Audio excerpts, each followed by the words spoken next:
लोकशाहीचा बुलंद आवाज, रिपब्लिकन वार्ता, महाराष्ट्र। छत्रपती संभाजीनगर बीड बायपासवरील झालटा फाटा येथील hotel Ambika lodging and boarding येथे अनैतिक देह व्यापार चालत असल्याची गोपनीय माहिती मिळाल्यानंतर अनैतिक मानवी वाहतूक प्रतिबंधक पथकाने छापा टाकून 4 महिलांची सुटका केली आहे। या प्रकरणी हॉटेल मॅनेजर आणि मालकाविरुद्ध गुन्हा दाखल करण्यात आला आहे। गोपनीय माहितीच्या आधारे पथकाने डमी ग्राहक पाठवून सापळा रचला।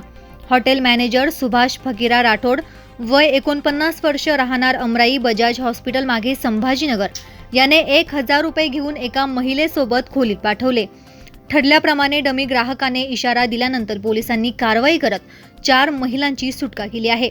या प्रकरणी सुभाष राठोड आणि हॉटेल मालक विश्वास शिंदे वय 51 वर्ष राहणार झालटा यांच्या विरुद्ध अनैतिक देह व्यापार प्रतिबंधक कायदा 1956 च्या कलम 3, 4, 5 अंतर्गत चिखलठाणा पोलीस ठाण्यात गुन्हा दाखल करण्यात आला आहे। छाप्यादरम्यान मोबाईल फोन, निरोधी पाकिटे आणि इतर मिळून 57,990 रुपयांचा मुद्देमाल जप्त करण्यात आला आहे।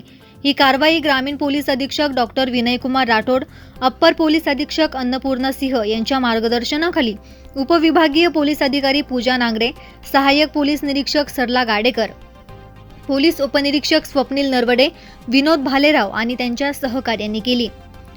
रिपब्लिकन वार्तासाठी मराठवाडा उपसंपादक Akbar Shah, Chhatrapati Sambhajinagar. Subscribe now and press the bell icon. Never miss an update.